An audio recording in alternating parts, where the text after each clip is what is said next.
Hello, carnivore friends, how are you today? So, 8 days ago I put myself on a 30-day challenge reset carnivore.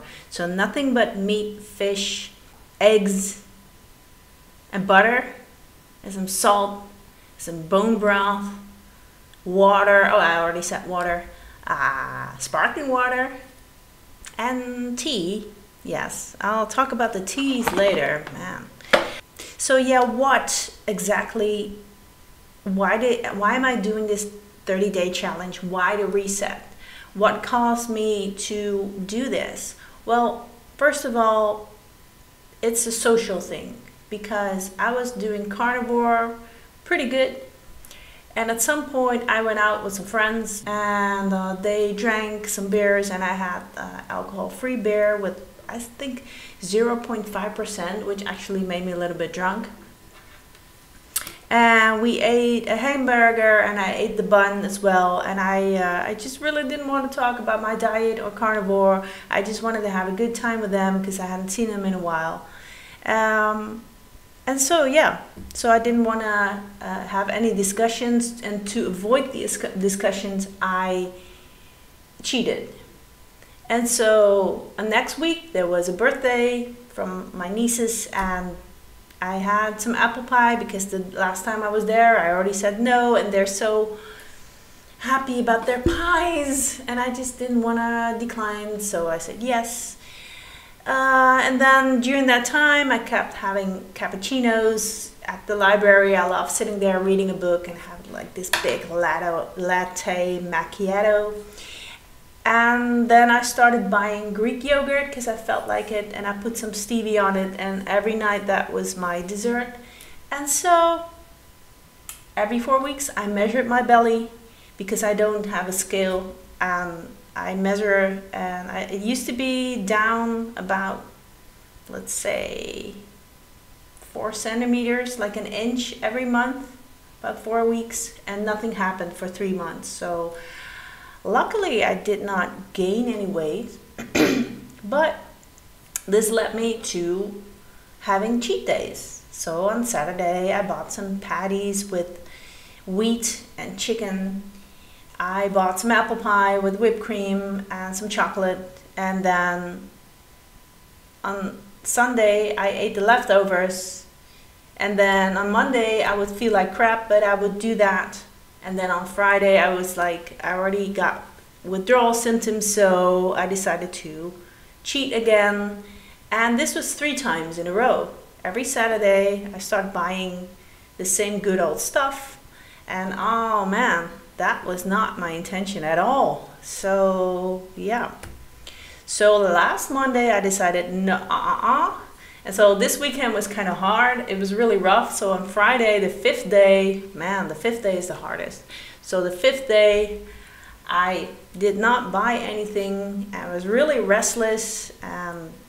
You know, physically, I didn't have any symptoms apart from the mental restless, I think. That's the hardest. You think you're missing out. You see all the people around you eating lots of stuff. You see it on television. You see it everywhere in the supermarket. All these temptations. Wow. So the 5th day was really the hardest for me. Saturday was the 6th day. I was really good. I started exercising and I got like triple results.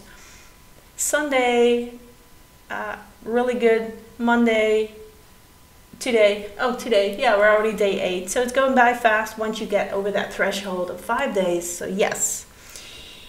So last night, or around, let's say 4 or 5 p.m., I always like read for an hour. I have a great book. Actually, I finished my book. It was really cool and good. Yes, very cool. And I had a cup of tea. So I bought a discount in a store. It was the second one off for 50%, and these are my favorite teas. It's Yogi. It's a Ayurvedic, like an Indian brand, or I don't know.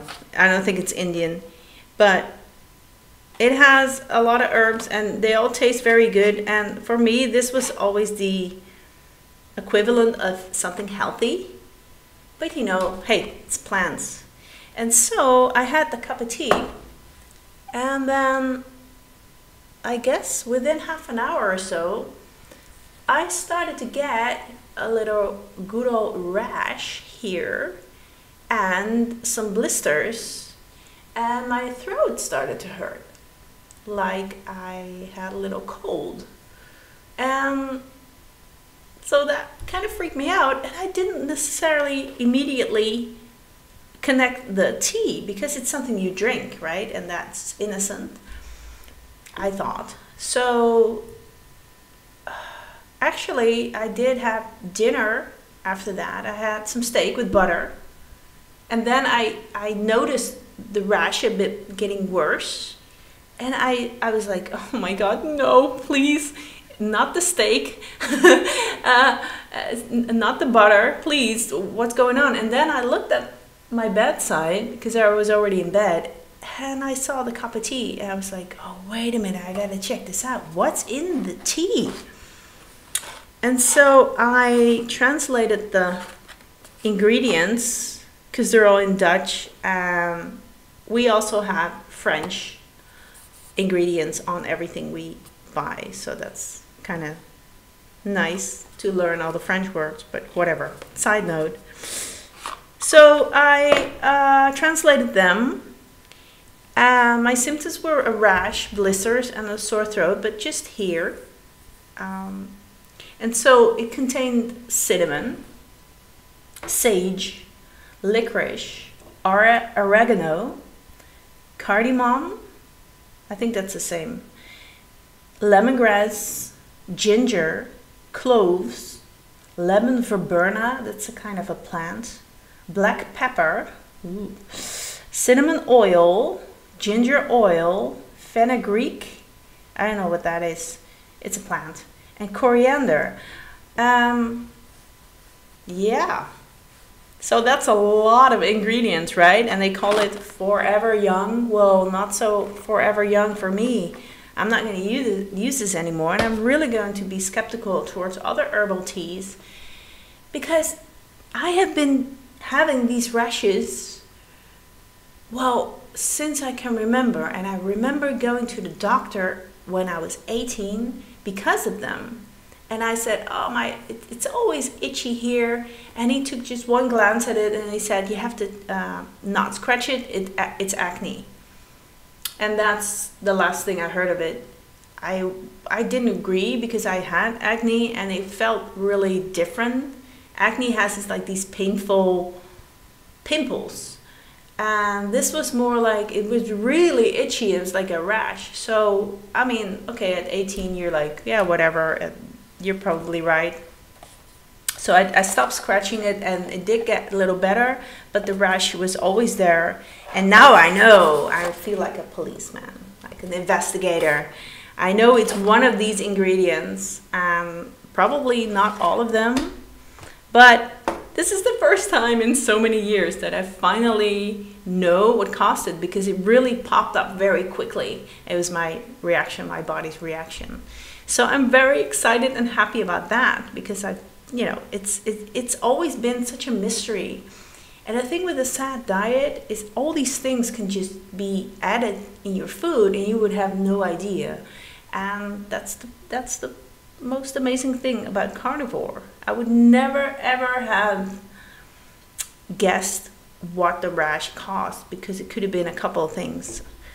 Probably the pepper. Yeah, now I'm like, wait a minute, the pepper really rings a bell, because, yeah, but we'll see. I'm not gonna eat them all and test it. If I get bored one day, I might do that. But now this is enough for me. I have a list, and yeah.